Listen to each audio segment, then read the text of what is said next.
So, good evening and welcome back to what we're doing here in the garden. I wanted to go ahead and talk a little bit about seed starting because I feel like it's such an important topic, right? So often as gardeners we can think whether we're growing edibles or whether we're growing flowers or whether we're growing, whether we're growing something pretty and ornamental or whether we're growing something that we can eat, we can go into big box stores and feel like we need to buy, or into even nurseries and feel like we need to buy already started plants. There are times where that's necessary. Like I bought an already started plant yesterday from Lowe's. I bought a lavender plant because I have a hard time getting lavender to germinate. Sometimes I'll go in there and buy flowers that are on sale or things that catch and pique my interest. But here's the thing, economically speaking, it's better to start our whatever we're growing from seed, especially if it's something that's not hard to germinate. And so I feel like sometimes as gardeners we can have this fear, or as we get started we can have this fear of starting things from seed because we can think it's difficult to do. And so today I'm starting some seeds and I wanted to take you along with me. And here's the funny thing, sometimes I start things that I think, oh wow, like this is really, notoriously hard to get to germinate, and it does great. Other things I start that people tell me, hey, this is really easy, you can grow it no problem, and I can't get it to germinate to save my life. And then I wind up going and buying the plant from a nursery or from a big box store. So the point is let's try to start some things from seed. Let's see what happens, right? There's nothing lost by doing that. Maybe a little time, but that's okay. So tonight I'm going to start a few things. I have my front garden bed, which I have a video of my front garden bed I'm going to release.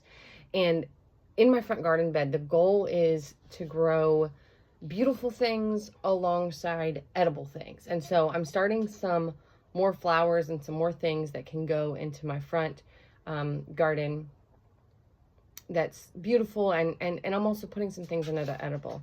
The other thing I'm starting is just some filler plants, right? So as if things die in my garden, or if there are things that just don't take off well, or whatever, seeds that aren't germinating well, like when I direct seeded them, there's a lot of stuff that I've direct seeded, and so if those seeds don't germinate well, I'm gonna have some backup plants that I can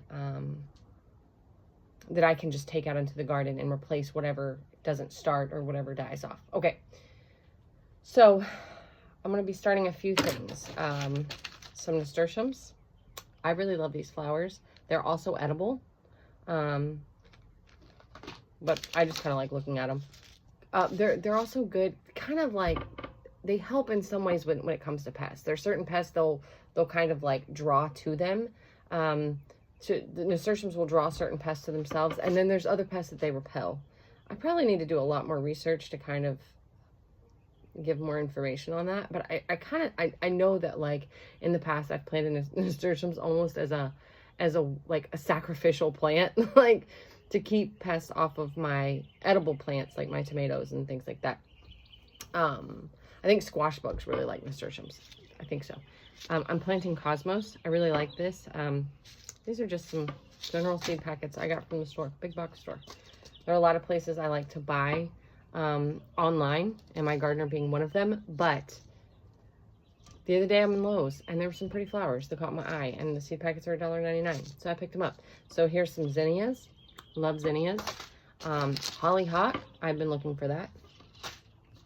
Petunias. Petunias are really cute. They're really pretty, and they're really compact. I just like those. Edible stuff. I got some Swiss chard. It's getting a little warm for Swiss chard, so I'm going to try to start it in, like, start by seed. And we're going to see how it does. Once I plant it out in the garden, it might struggle a little bit, but it's worth a shot to me. Some dahlias. Dahlias are absolutely beautiful. I also have some poppies coming, so I'm going to be starting some of those later. I've also got some dwarf tomatoes coming, which they get, I got some, I think, geranium kiss tomatoes. They only get to be about 2 feet tall, either 1 to 2 feet tall, something like that. So I can't wait to start those. I'm going to put those in the front garden bed too. I've got ground cherries. I've got thyme, because I keep trying to start thyme and I'm having terrible, terrible luck getting it to germinate. I've done a lot of research, but I'm still struggling. So if any of you have ideas on starting time, like, I'd love to hear them.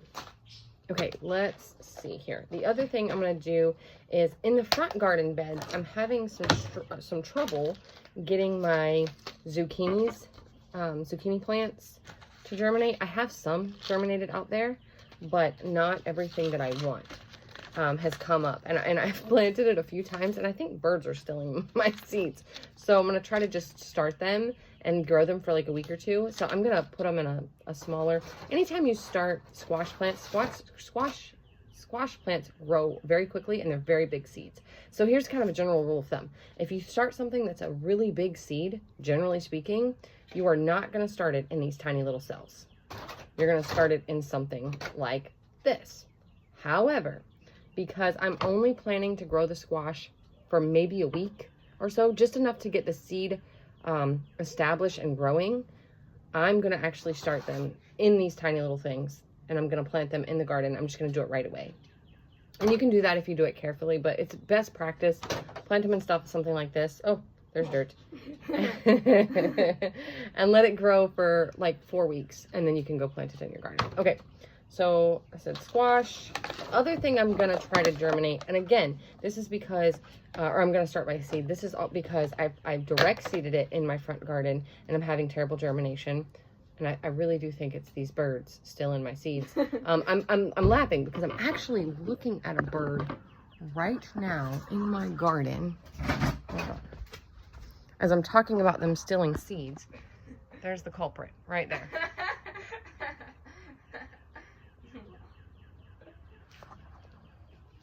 Anyway, that's okay.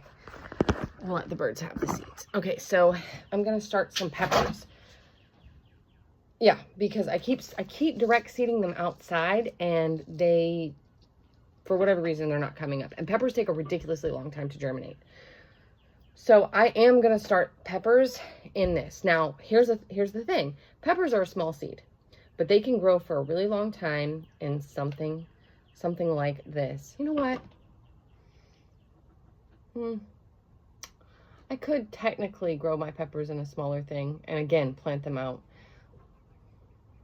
I don't know. I don't know which way I'm going to go yet.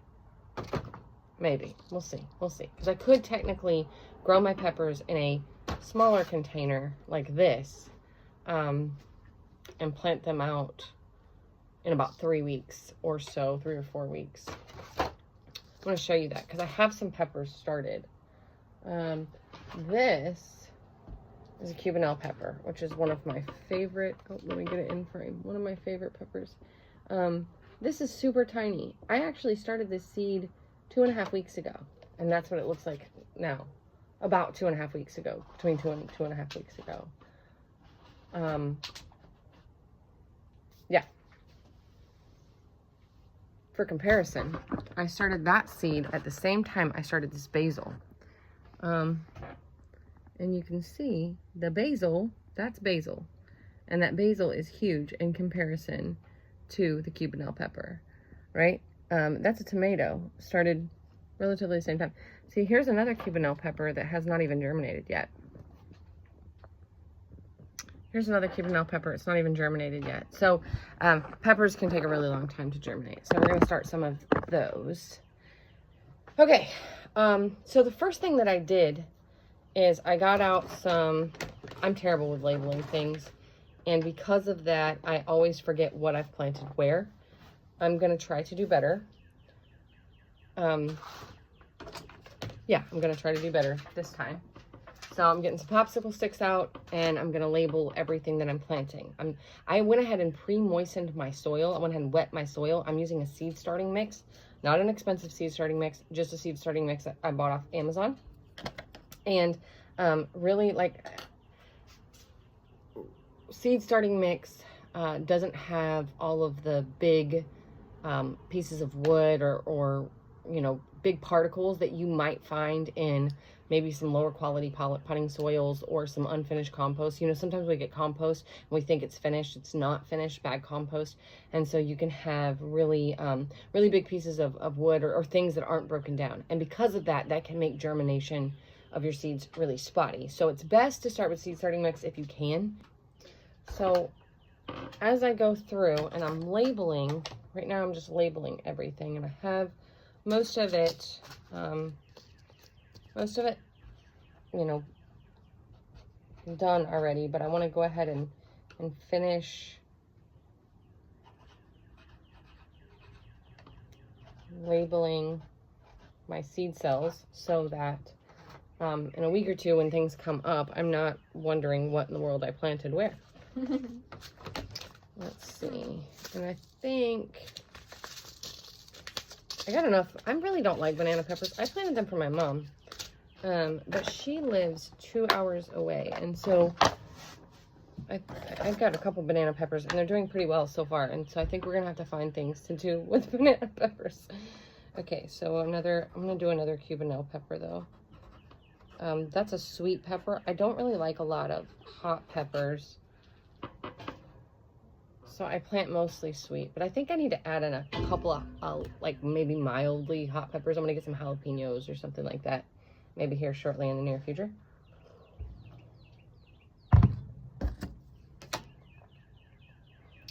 Zucchini. And, okay.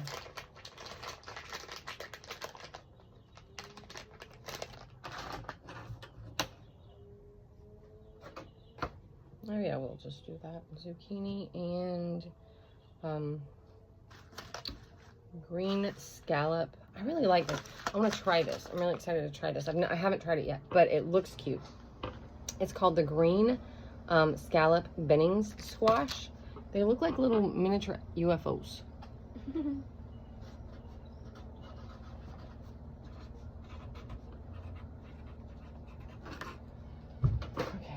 Green squash and zucchini. You know what? I think I am just going to use for this moment, just because I'm not planning to let anything grow for very long. I am going to go ahead and just use the smaller cells. Like I said, I got my seed starting mix wet, and I am using a seed starting mix. Oh, you know what? All right, Aubrey. Yes. My daughter's over here. Hi. Just a hand. Which one? The round or the... Okay, so we're going to try the round zucchini. Because I was going, do we do the regular one that we know we like? Or are we going to try the round one? I have a couple of these in the garden so far. I really don't know how many. Because honestly, I didn't label anything. I'm terrible. About that. So we're going to find out. It's going to be a surprise until they come up and start growing. And then once they come up and start growing, we'll see what we have. All right, so I'm going to go ahead and start getting some... Oh, Aubrey, can you go inside and grab marigolds? Find the marigold flower. Okay. And I have the nasturtium. Just find marigold flowers. They're somewhere inside in my... Probably in my container like this. Okay. And there should be one that says marigolds. I kind of want to start some more tomatoes, so I brought these out, but I may not do that tonight because it's getting kind of late. It's getting kind of dark. Yeah, so we'll see. So as I'm putting I went ahead and started putting soil in, and let me put a little bit more in here. Like I said, I got the soil wet already. And I went ahead, and not thickly packed or not deeply packed, but I went ahead and filled them and kind of pushed it down because this soil is so, with seed starting mix, it's super light and fluffy. And so what happens is, because it's so light and fluffy, you'll put the soil in, but you barely can have any soil in there because it'll literally like fluff up so much. So you kind of push it down a little bit just with your thumbs. You don't want to pack it in. You don't want to make it compacted because then you might have bad germination just because the soil is too compacted. But I say all of that. Here's the thing. In nature, seeds drop on the ground. And get kind of covered with some soil, go through a winter, and then germinate the next spring. So in all reality, seeds want to grow. So I don't think we have to over worry about it. But what I find is kind of like leaving a little space. And so because I pack it in and then I'll leave just a little bit of space for all of my smaller seeds, I will put the seed on top of the soil and then just kind of cover it with another light layer of soil. That's for the tiny seeds. Any tiny seeds, that's what I do with them. The bigger seeds, I will take my popsicle stick and make a hole, put the seed in, and then cover it up. And I'll show you that process in a minute.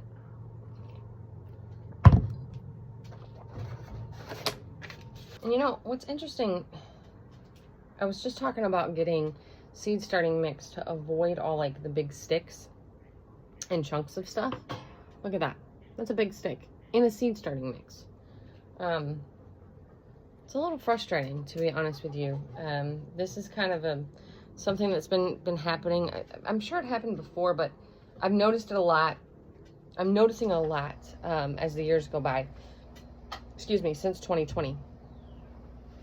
It takes time for soil to break down, for compost to be made, for, you know, organic matter. It takes time for it to break down. And so what we're winding up with is companies that are selling us compost that's only partially broken down, potting mix only partially broken down, and now apparently seed starting mix. So, you know, it can be frustrating. I would say that we can go through the extra measures of screening our potting soil, like kind of sifting through it. You could use a screen of some sort just to make sure you get all the big chunks and big pieces before you seed start.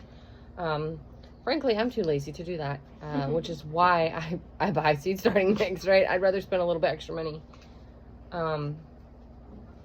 But I mean, theoretically, like, it's something you could do. I'm just going to put it all in here and hope that it germinates, and we're going to see what happens. So I'm planting Swiss chard right now. And so here, well, I guess the really interesting thing about Swiss chard is that the seeds are actually seed pods. So beets are the same way. So it's more than one seed. When you pull it out, let's see if I can get it to. Okay, so when you look at that, it looks like it's just one seed, but it's not. It's a pod. So there's several seeds in this one little pod. So what you'll have is oftentimes more than one Swiss chard germinates.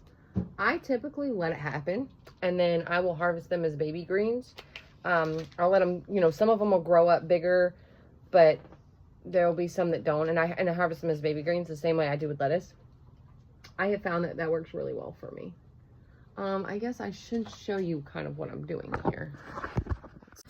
Okay, so for the Swiss chard, so I made a little, so you can see, I made a little impression in the soil, right? And then I'm just putting that little seed pod in there in all of these little holes. I think I need to put one right there.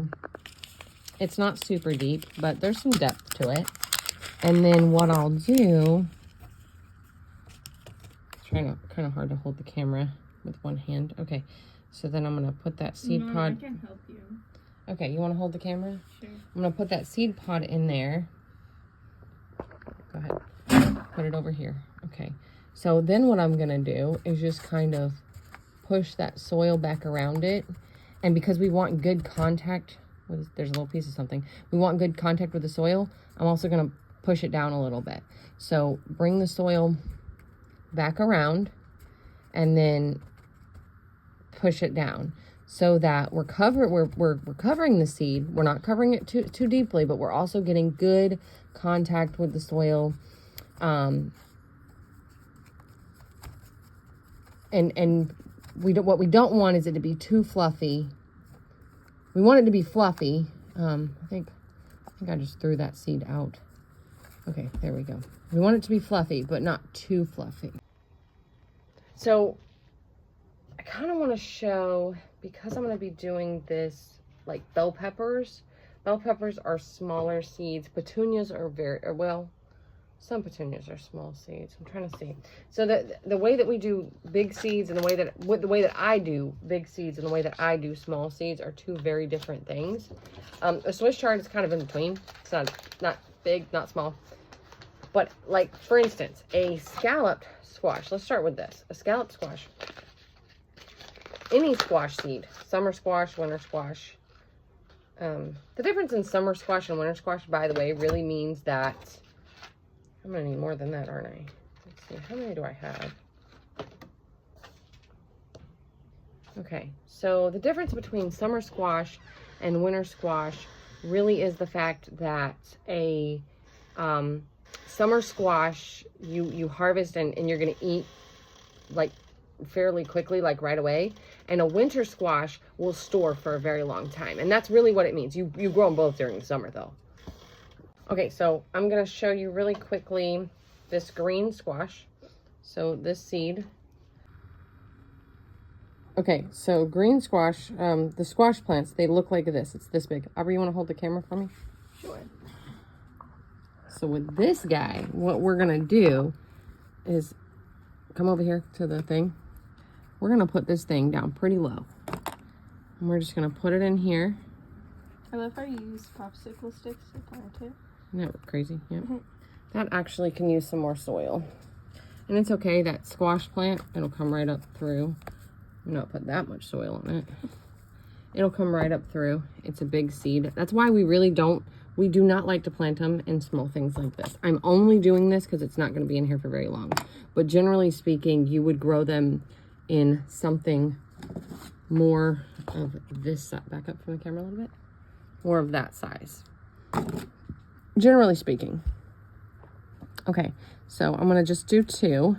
I'm going to finish planting this in a minute. Aubrey, don't let me forget where I was at. We planted those 2.